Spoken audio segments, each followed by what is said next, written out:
ಪರಾಶರಂ ಮುನಿವರಂ ಕೃತ ಪೂರ್ವಾಹ್ನಿಕ ಕ್ರಿಯಂ ಮೈತ್ರೇಯ ಪರಿಪಪ್ರಚ್ಛ ಪ್ರಣಿಪತ್ಯಾಭಿವಾದ್ಯ ಚ. ನಾವು ಮಾಸದ ದೇವತೆಗಳ ಲೆಕ್ಕಾಚಾರವನ್ನು ನೋಡ್ತಾ ಇದ್ವಿ.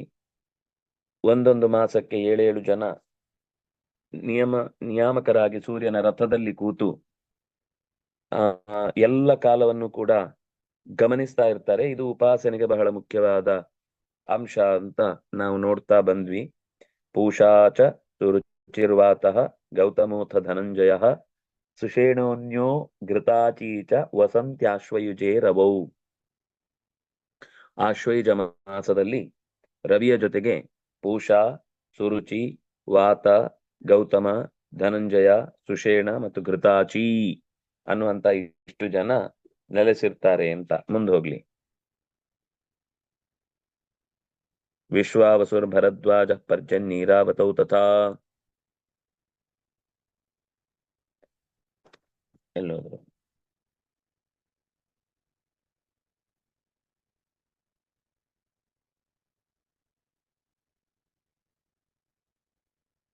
ವಿಶ್ವಾಚಿ ಸೇನಜಿಚ್ಚಾಪಿ ಕಾರ್ತಿಕೇ ಚ ವಸಂತಿ ವೈ.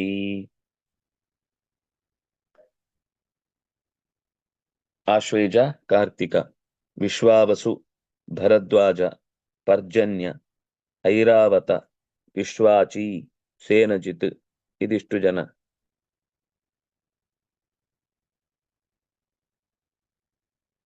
ಕಾರ್ತಿಕೇ ಚ ವಸಂತಿತೆ ವಸಂತಿ ವೈ.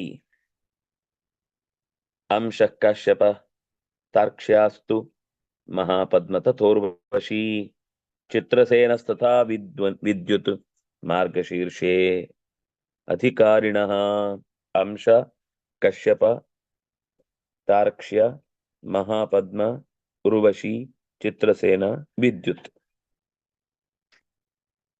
ಇದು ಮಾರ್ಗಶೀರ್ಷದಲ್ಲಿ ಇರುವ ದೇವತೆಗಳ ಸಮೂಹ.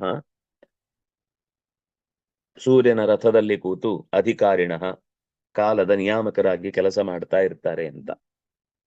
ಇಲ್ಲಿ ಮಾರ್ಗಶೀರ್ಷ ಅನ್ನೋದು ಅದಕ್ಕೆ ಇದು ಭಗವಂತನ ಹೆಸರು ಅಂತ. ಮಾಸಾನಾಂ ಮಾರ್ಗಶೀರ್ಷೋಹಂ ಋತೂನಾಂ ಕುಸುಮಾಕರಃ ಅಂತ ಹೇಳುವಲ್ಲಿ ಬಹಳ ಸುಂದರವಾದ ವಿವರಣೆ ಇದೆ. ಅಂದ್ರೆ ಎಲ್ಲಾ ನಾಮಗಳಿಗೂ ಭಗವಂತನಿಗೂ ಒಂದು ವಿಶೇಷ ಸಂಬಂಧ ಇದ್ದೇ ಇದೆ. ಮಾರ್ಗಶೀರ್ಷ ಅಂತ ಬಂದದ್ರಿಂದ ಮುಕ್ತಾನಾಂ ಪರಮಾಗತಿ ಅಂತ ಅರ್ಥ ಮಾರ್ಗಶೀರ್ಷ ಅಂದ್ರೆ. ಅದಕ್ಕೆ ಕೃಷ್ಣ ಅದನ್ನ ಹಾಗೆ ಹೇಳಿದ್ದು. ಕೇಶವದಿಂದಲೇ ಅದು ಶುರುವಾಗುತ್ತೆ. ಕೇಶೋ ವರ್ತಯತೀತಿ ಅನ್ನುವ ಸೃಷ್ಟಿ ಪ್ರಳಯಗಳಿಗೆ ಸಂಬಂಧಪಟ್ಟ ರೂಪ ಅಲ್ಲಿ ನಿರೂಪಣೆಗೊಂಡಿದೆ. ಅದನ್ನಾಗಿ ಕೇಶವನನ್ನ ಪ್ರಾರ್ಥಿಸಿದ್ರೆ ಸೃಷ್ಟಿ ಮತ್ತೆ ಜನ್ಮ ಮತ್ತು ಸಾವು ಮೃತಿ ಅನ್ನೋದು ಕಳೆಯುವ ಶಕ್ತಿಯಾಗಿ, ಅಂದ್ರೆ ಮತ್ತೊಮ್ಮೆ ಜನ್ಮದ ಸಾವಿನ ಚೌಕಟ್ಟಿನಲ್ಲಿ ಆತಿ ಬರಲ್ಲ ಅಂತ. ಮಾರ್ಗೇಶು ಶೀರ್ಷಃ, ಶೀರ್ಷ ಅಂದ್ರೆ ತುದಿ, ಕೊನೆಯದ್ದು ಅಂತ ಅರ್ಥ. ಮಾರ್ಗಗಳಲ್ಲಿ ಕೊನೆಯ ಮಾರ್ಗ ಅಂದ್ರೆ ಬಿಡುಗಡೆಯ ಮಾರ್ಗ, ಉತ್ತಮವಾದ ಮಾರ್ಗ. ಶೀರ್ಷ ಅಂದ್ರೆ ತುದಿ ಅಥವಾ ಉತ್ತಮ, ಕೊನೆ, ಉತ್ತಮಾಂಗ ಅಂತ ಅದಕ್ಕೆ ಹೆಸರು ಕೂಡ.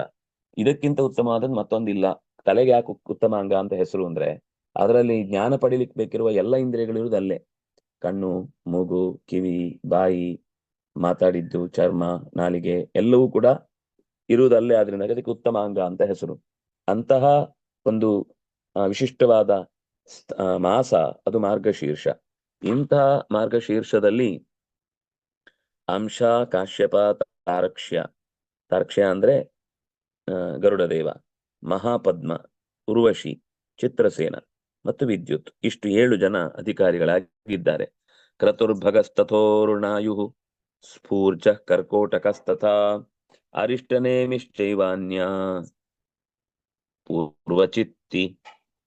ಪೂರ್ವಚಿತ್ತಿರ್ವರಾಪ್ಸರೋ ಪೌಷಮಾಸೇ ವಸಂತೇತೆ ಸಪ್ತ ಭಾಸ್ಕರ ಮಂಡಲೇ. ಭಾಸ್ಕರ ಮಂಡಲೆ ಏತೆ ಸಪ್ತ ವಸಂತಿ. ಅರಿಷ್ಟನೇಮಿ, ಕ್ರತು, ಭಗ, ಊರ್ಣಾಯು, ಸ್ಫೂರ್ಜ, ಕಾರ್ಕೋಟಕ, ಅರಿಷ್ಟನೇಮಿ ಮತ್ತು ಪೂರ್ವಾಚಿತ್ತಿ ಅಂತ ಒಬ್ಳು ಅಪ್ಸರೆ. ಅವಳೊಬ್ಳು ವಿಶಿಷ್ಟವಾದ ಅಪ್ಸರವಗಣದಲ್ಲಿ ಕಾಣಿಸಿಕೊಳ್ಳುವವಳು. ಆ ಇವರೆಲ್ಲ ಪೌಷ ಮಾಸದಲ್ಲಿ 7 ಜನ ವಾಸವಾಗಿದ್ದಾರೆ. ಲೋಕ ಪ್ರಕಾಶನಾರ್ಥಾಯ ವಿಗ್ರಹವರ್ಯಾಧಿಕಾರಿಣ ತ್ವಷ್ಟಾಥ ಜಪದಗ್ನಿಶ್ಚ ಕಂಬಲೋತ ತಿಲೋತ್ತಮ ಬ್ರಹ್ಮೋಪೂತೋತ ಕ್ರತುಜಿತ್ ಧಾರ್ತರಾಷ್ಟ್ರೋಥ ಸಪ್ತಮಃ ಮಾಘ ಮಾಸೇ ವಸಂತೇತೆ ಸಪ್ತಮೇರೋಶ್ಚ ಭಾಸ್ಕರೇ ಮೈತ್ರೇಯ ಭಾಸ್ಕರೇ.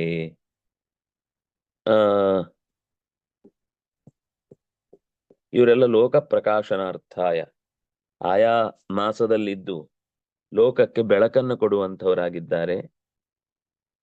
ವಿಪ್ರವರ್ಯ ಅಂತ ಸಂಬೋಧನೆ, ಅದು ವಿಗ್ರಹವರ್ಯ ಆಗ್ಬಿಟ್ಟಿದೆ. ವಿಪ್ರವರ್ಯ ಅಧಿಕಾರಿಣ, ಇವರೆಲ್ಲ ಈ ಪೌಷ ಮಾಸದ ಅಧಿಕಾರಿಗಳಾಗಿ ಕಾರ್ಯಭಾರವನ್ನು ಮಾಡ್ತಾರೆ. ಮುಂದೆ ತ್ವಷ್ಟ, ಜಮದಗ್ನಿ, ಕಂಬಲ, ತಿಲೋತ್ತಮ, ಬ್ರಹ್ಮೋಪೇತ,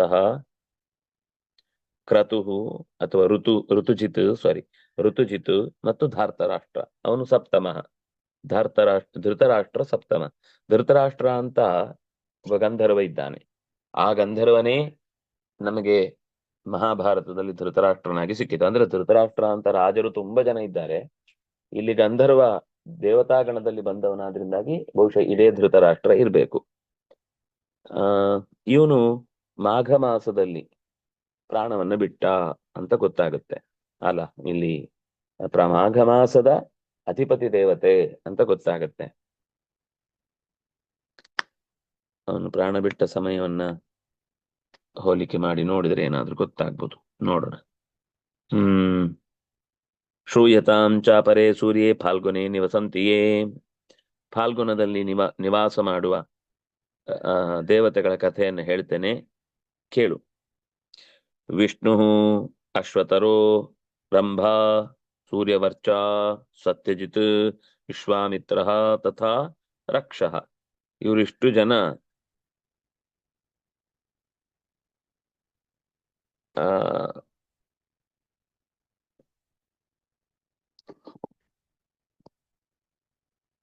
ಈ ದೇವತೆಗಳ ಮಾಘ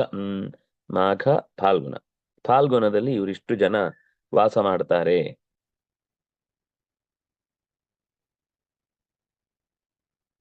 ಮಾಸೇಶು ಏತೇಷು ಮೈತ್ರೇಯ ವಸಂತೇತೇತು ಸಪ್ತಕಾಹ.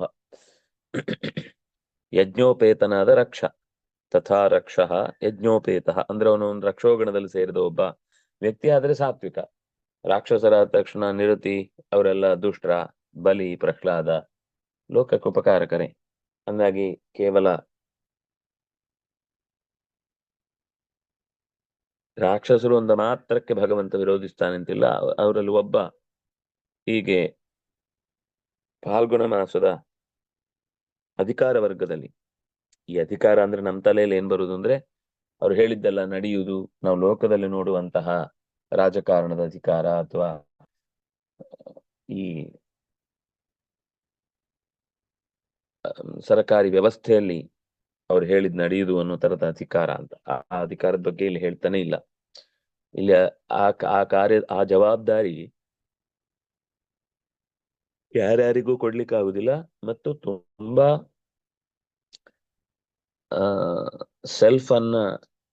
ಸೆಲ್ಫ್ಲೆಸ್ ಆಗಿ ಬದುಕಬೇಕಾಗುತ್ತೆ. ನಮ್ಮತನದ ಬಗ್ಗೆ ಯೋಚನೆ ಮಾಡದೆ ಭಗವಂತನ ಪ್ರೀತಿ ಒಂದೇ ಸರ್ವಸ್ವ. ನಮ್ಗೊಂದು ನಮ್ಮತನವನ್ನು ಉಳಿಸ್ಕೊಳ್ಬೇಕು ಅಂತ ಕೆಲಸ ಮಾಡಿದ್ರೆ ದೇವರ ಸೇವೆ ಮಾಡ್ಲಿಕ್ಕೆ ಆಗುದಿಲ್ಲ. ಗುರುಗಳ ಸೇವೆ, ದೇವರ ಸೇವೆ ಮಾಡುವಾಗ ನಮಗಿರ್ಬೇಕಾದ ಒಂದು ಸಾಮಾನ್ಯ ಜ್ಞಾನ ಏನು ಅಂತಂದ್ರೆ ಬಹಳ ಗಂಭೀರವಾಗಿ ಅದನ್ನ ಅನುಷ್ಠಾನ ಮಾಡಬೇಕು. ಅಲ್ಲಿ ನನಗೇನೋ ಬೇಕು ಅಂತ ನಾವು ಯಾವಾಗ ಯೋಚನೆ ಮಾಡ್ತೇವೋ ಅಲ್ಲಿ ಗುರು ಸೇವೆನೂ ಬಿದ್ದೋಯ್ತು, ದೇವರ ಸೇವೆನೂ ಬಿದ್ದೋಯ್ತು. ದೇವರಿಗೋಸ್ಕರ ಮಾಡುವಾಗ ನಾಲ್ಕಾರು ಜನ ನಾಲ್ಕಾರು ತರ ಮಾತಾಡಿಕೊಳ್ತಾ ಇರ್ತಾರೆ. ಅವ್ರ ಮಾತಿಗೆಲ್ಲ ತಲೆ ಕೆಡಿಸ್ಕೊಂಡು ನಾವು ನಮ್ಮ ಸಾಧನೆಯನ್ನೇ ಜಾರಿಕೊಂಡು ಬಿಟ್ರೆ ನಾವು ಯಾವತ್ತೂ ಮತ್ತೆ ಎತ್ತರಕ್ಕೆ ಇರ್ಲಿಕ್ಕಾಗುದಿಲ್ಲ. ನಮ್ಮ ಸುತ್ತ ನಮ್ಮನ್ನ ದಾರಿ ತಪ್ಪಿಸುದು ಯಾವುದು ಅಂದ್ರೆ ನಮ್ಮ ಸುತ್ತ ಇರುವ ವಸ್ತುಗಳಲ್ಲಿರುವ ಲೋಪದೋಷಗಳೇ ಎದ್ದು ಕಾಣುದು. ನಮಗೆ ಹೋಗ್ಲಿಕ್ಕೆ ತುಂಬಾ ದೂರ ಇದೆ. ನಾವು ಅಯ್ಯೋ ಈ ದಾರಿಯಲ್ಲಿ ಮುಳ್ಳು ಬೆಳೆದು ಬಿಟ್ಟಿದೆ, ಅದನ್ನ ಕಿತ್ಕೋ, ಇಲ್ಲಿ ಒಂದು ಕಡ್ಡಿ ಬಿದ್ದು ಬಿಟ್ಟಿದೆ, ಇದನ್ನ ಎತ್ಕೋ ಅಂತ ಎತ್ಕೊಂಡು ಕೂತ್ರೆ ನಾವು ಹೋಗುವ ದಾರಿ ಕ್ರಮಿಸುವುದೇ ಇಲ್ಲ. ಅದೆಲ್ಲ ನಮ್ಮನ್ನ ದಾರಿ ಡಿಸ್ಟ್ರಾಕ್ಟ್ ಮಾಡುವಂತ. ಯಾರಿಗೆ ಯಾವುದನ್ನು ಕಂಡ್ರೆ ಆಗಲ್ವೋ ಅದು ಅವರಿಗೆ ಅಲ್ಲಿ ಸಿಗುತ್ತೆ. ಎಲ್ರಿಗೂ ಒಂದೇ ತರದ ದಾರಿ ಹಿಂಡ್ರೆನ್ಸ್ ಗಳಾಗ್ಬೇಕಾಗಿಲ್ಲ. ಒಬ್ಬೊಬ್ರಿಗೆ ಒಂದೊಂದ್ ತರದ್ದು. ಒಬ್ಬೊಬ್ರಿಗೆ ಆಟ ಇಷ್ಟ, ಅಲ್ಲೇ ಇದ್ಬಿಡ್ತಾರೆ. ಕೆಲವರಿಗೆ ಆಸಕ್ತಿಯಿಂದ ಇರುವಂತೆ ಮಾಡುತ್ತೆ, ಕೆಲವರಿಗೆ ಅನಾಸಕ್ತಿಯಿಂದ ಅದನ್ನ ತೆಗೆಯುವಂತೆ ಮಾಡುತ್ತೆ. ಒಟ್ಟಂತೂ ಅದು ದಾರಿ ತಪ್ಪಿಸ್ಲಿಕ್ಕೆ ಬರುವಂತದ್ದು ಅಂತ ಗೊತ್ತಿರ್ಬೇಕು.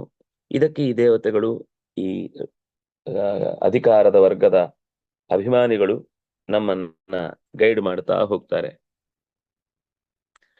ಸವಿತುರ್ಮಂಡಲೇ ಬ್ರಹ್ಮನ್ ವಿಷ್ಣು ಶಕ್ತಿ ಉಪಬೃಂಹಿತಾ ಸ್ತುವಂತಿ ಮುನಯ ಸೂರ್ವಂ ಗಂಧರ್ವೈರ್ಗೀಯತೆ ಪುರಃ. ಸವಿತುರ್ಮಂಡಲೇ ಬ್ರಹ್ಮನ್ ವಿಷ್ಣು ಶಕ್ತಿ ಉಪಬೃಂಹಿತಾ. ಇವರು ಎಲ್ಲರೂ ಕೂಡ ವಿಷ್ಣುವಿನ ಶಕ್ತಿಯೊಂದಿಗೆ ಕೂಡಿಕೊಂಡು ಮಾಸದ ವ್ಯವಸ್ಥೆಯಲ್ಲಿ ತಮ್ಮ ಅಥವಾ ಕರ್ತವ್ಯವನ್ನು ನಿರ್ವಹಿಸ್ತಾ ಇದ್ದಾರೆ. ಅಂದ್ರೆ ಇವರಿಗೆ ಇಲ್ಲಿ ಭಗವತ್ ಪ್ರಜ್ಞೆಯಿಂದ ಕಾರ್ಯಭಾರವನ್ನು ಮಾಡ್ತಾ ಇದ್ದಾರೆ. ಕೇವಲ ನಮ್ಮನ್ನು ಇಟ್ಟುಬಿಟ್ಟಿದ್ದಾರೆ, ಓ ನಾವು ಗ್ರಾಮ ಪಂಚಾಯತ್ ಸದಸ್ಯರಾಗ್ಬಿಟ್ವಿ, ಇಡೀ ಜಗತ್ ನಮ್ಮ ಕೈಲಿದೆ ಅಂತ ತಾಲೂಕ್ ಪಂಚಾಯತ್ ಸದಸ್ಯರು ಇನ್ನೇನು ಆಗ್ಬಿಟ್ರೆ ಆಯ್ತು, ನಮ್ಮ ರಾಜಕೀಯ ಉತ್ತುಂಗಕ್ಕೆ ಏರಿ ಜಗತ್ತಿನ ಎಲ್ಲಾ ದೇಶಗಳಿಗೂ ಸಂಬಂಧಪಟ್ಟ ಆ ಚುಕ್ಕಾಣಿ ನನ್ನ ಕೈಯಲ್ಲಿದೆ ಅಂತ ಭಾವಿಸುವಂತೆ ಕೆಲವರ ಅಧಿಕಾರದ ವರ್ತನೆ ಇರುತ್ತೆ. ಆದ್ರೆ ದೇವತೆಗಳು ಇಲ್ಲಿ ಆಗ್ಲೂ ಇದು ದೇವರು ಕೊಟ್ಟ ಭಾಗ್ಯ ಅಂತ ಭಾವಿಸಿ ಭಗವಂತನ ಶಕ್ತಿಯನ್ನೇ ತಮ್ಮಲ್ಲಿ ದೃಢ ಮಾಡಿಕೊಂಡು ಅದಕ್ಕೆ ಸಂಬಂಧಪಟ್ಟಂತೆ ದೇವತೆಯನ್ನ, ಭಗವಂತನನ್ನ, ಅಂದ್ರೆ ಸೂರ್ಯಮಂಡಲದಲ್ಲಿ ಭಗವಂತ ಇದ್ದಾನೆ ಅನ್ನೋದು, ಎಷ್ಟು ತರ ಇದ್ದಾನೆ ಅನ್ನೋದು ವಿಶೇಷ. ಈಗ ಮಾತಾಡಿದ್ರ ಪ್ರಕಾರ ಇಷ್ಟು 7, 70, 77, 84 84 ರೂಪಗಳಲ್ಲಿ ಇಲ್ಲಿ ಆ ಪರಮಾತ್ಮ ಅಂದ್ರೆ ಅಧಿಕಾರ ವರ್ಗದಲ್ಲಿ ಸೇರಿದ, ಇನ್ನು ಸೂರ್ಯನಲ್ಲಿದ್ದಾನೆ, ಅವನಲ್ಲಿ ಸೂರ್ಯನಲ್ಲಿ ಸ್ವತಃ ಶಿವ ಇದ್ದಾನೆ, ಚತುರ್ಮುಖ ಇದ್ದಾನೆ, ಇಂದ್ರ ಇದ್ದಾನೆ, ಎಲ್ಲಾ ದೇವತೆಗಳು ಹೆಚ್ಚು ಕಮ್ಮಿ ಇದ್ದಾರೆ ಅಲ್ಲಿ.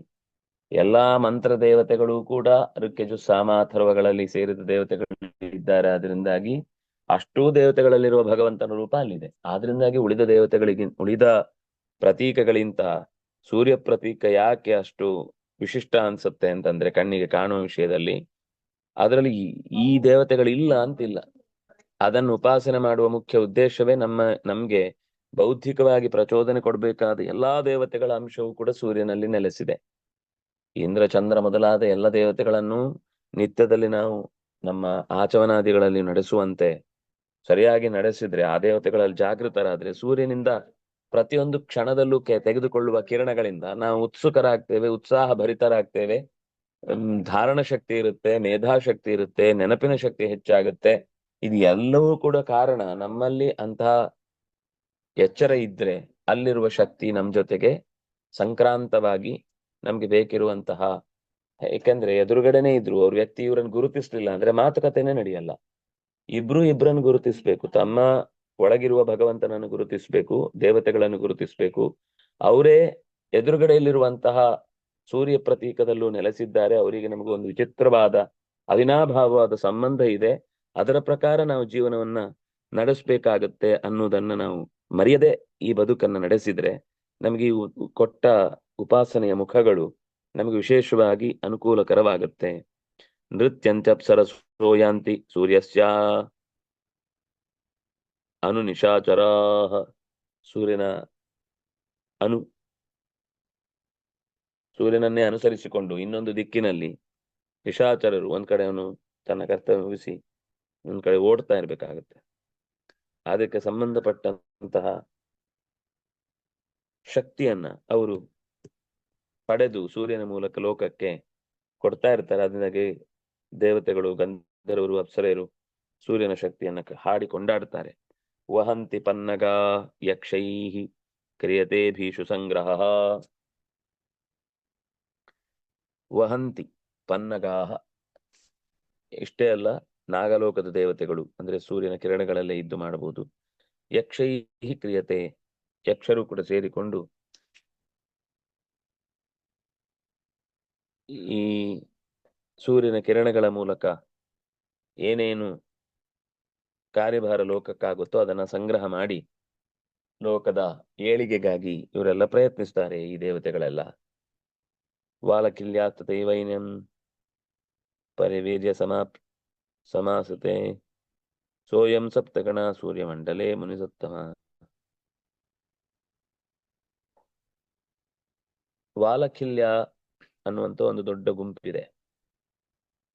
ಇವರು ಸೂರ್ಯನನ್ನ ಪರಿವಾರವಾಗಿಟ್ಟುಕೊಂಡು ಭಗವಂತನ ಸೇವೆಗೆ ಅಂತ ಸೋಯಂ ಸಪ್ತಗಣ, ಈ 7ರ ಗುಂಪೇನಿದೆ, ಈ ವಾಲಕಿಲ್ಯರನ್ನ ಜೊತೆಗೂಡಿಕೊಂಡು ಸೂರ್ಯಮಂಡಲದಲ್ಲಿ ವಾಸವಾಗಿದೆ. 7 × 12 ಮತ್ತು ಈ ವಾಲಕಿಲ್ಯರು 60,000 ಜನ. ಇವರೆಲ್ಲರೂ ಕೂಡ ನಿರಂತರವಾಗಿ ಭಗವತ್ ಸೇವೆಯಲ್ಲಿ ತೊಡಗಿದ್ದಾರೆ. ಹಿಮೋಷ್ಣ ವಾರಿ ವೃಷ್ಟೀನಾಂ ಹೇತು ಸ್ವಸಮಯಂಗತಃ. ಸೊ ಈ ಸಪ್ತಗಣ ಏನ್ ಮಾಡುತ್ತೆ ಅಂದ್ರೆ ಹಿಮ, ಉಷ್ಣ, ವಾರಿ, ವೃಷ್ಟಿ, ನೀರು ನಿಲ್ಲುವುದು, ಮಳೆ ಬರುವುದು, ಚಳಿಯಾಗುವುದು ಮತ್ತು ಉಷ್ಣ ಘರ್ಮಕಾಲ, ಉತ್ತಮವಾದ ಪ್ರತಿ ಕಾಲವು ಉತ್ತಮವಾಗಬೇಕು ಅಂದ್ರೆ ಅದರ ಹಿಂದಿನ ಕಾಲ ಉತ್ತಮ ಇರಬೇಕು. ಚೆನ್ನಾಗಿ ಬೇಸಿಗೆ ಆದ್ರೆ ಮಳೆ ಚೆನ್ನಾಗಿರುತ್ತೆ, ಮಳೆ ಚೆನ್ನಾಗಿ ಆದ್ರೆ ನೀರು ಚೆನ್ನಾಗಿರುತ್ತೆ, ನೀರು ಚೆನ್ನಾಗಿ ಆದ್ರೆ ಹಿಮ ಚೆನ್ನಾಗಿ ಕಟ್ಟುತ್ತೆ, ಹಿಮ ಚೆನ್ನಾಗಿ ಆದ್ರೆ ಮತ್ತೆ ಬೇಸಿಗೆ ಚೆನ್ನಾಗಿ ಬರುತ್ತೆ. ಒಡೆದು ನಡುಗಿ ಹೋದಂತಹ ಶರೀರಕ್ಕೆ ಮತ್ತೆ ಬಿಸಿಲು ಬಂದಾಗ ದೇಹಕ್ಕೆ ಮತ್ತೆ ವಿಶ್ರಾಂತಿ ಸಿಗುತ್ತೆ. ಅದು ಉಷ್ಣ ಜಾಸ್ತಿ ಆದಾಗ ತಂಪಾಗ್ಲಿಕ್ಕೆ ಮಳೆ ಬರುತ್ತೆ. ಬಂದ ಮಳೆ ದೇಹದಲ್ಲಿ ನಿಂತು ಶರೀರದಲ್ಲಿ ಪ್ರಕೃತಿಯಲ್ಲಿ ನಿಂತು ಅನುಕೂಲ ಆಗ್ಲಿಕ್ಕೆ ಶರತ್ಕಾಲ ಅನ್ನೋದು ಉಪಕಾರ ಆಗುತ್ತೆ. ಹೀಗೆ ಪ್ರತಿಯೊಂದು ಮಾಸದಲ್ಲಿಯೂ ಇರುವಂತಹ ಆ ದೇವತೆಗಳು ವಾಲಕಿಲ್ಯರನ್ನ ಜೊತೆಗೂಡಿಕೊಂಡು ಹಿಮ, ಉಷ್ಣ, ವಾರಿ, ವೃಷ್ಟೀನಾಂ ಹೇತು ಸ್ವಸಮಯಂ ಗತಃ, ತಮ್ಮ ತಮ್ಮ ಸಮಯಕ್ಕೆ ಏನ್ ಮಾಡ್ಬೇಕೋ ಅದನ್ನ ಅವ್ರು ಮಾಡ್ತಿರ್ತಾರೆ. ನಮಗೆ ಆಯಾ ಕಾಲದಲ್ಲಿ ಏನಾದ್ರೂ ವಿಶೇಷವಾದ ಕಾರ್ಯಭಾರಗಳು ಚೆನ್ನಾಗಿ ನಡಿಬೇಕು ಅಂದ್ರೆ ಈ ರಾಶಿ ಪೂಜೆಯನ್ನ ನಡೆಸುವುದು ಅಂತಿದೆ.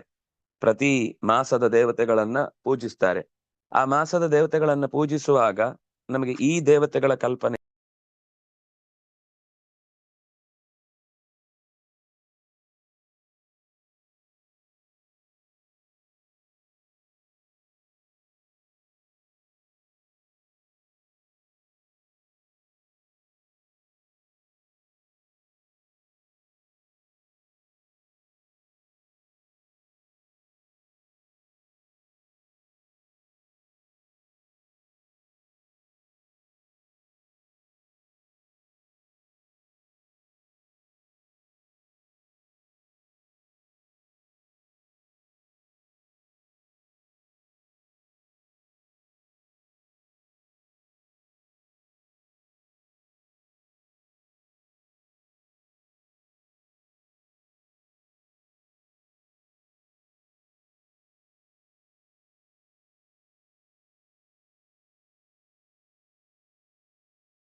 ಪಾಠ ಮುಗಿದಿದೆ ಅಂತೇಳಿ ನಾಳೆ ಮತ್ತೆ ಪಾಠ ಮಾಡ್ತಾರಂತ.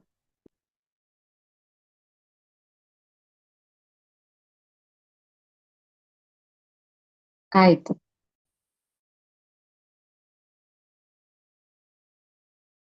ಏನು ಬರಲ್ವಾ ಆಚಾರ್ಯರು? ಪಾಠ ಮುಗಿತಂತ, ಅಧ್ಯಾಯ ಮುಗಿತಂತ, ಪಾಠ ಮುಗಿತಂತ ಹೇಳಿದ್ರ. ಸರಿ ಸರಿ ಆಯ್ತು. ಡಿಸ್ಕನೆಕ್ಟ್ ಮಾಡ್ಲಿವಾ? ಹಾ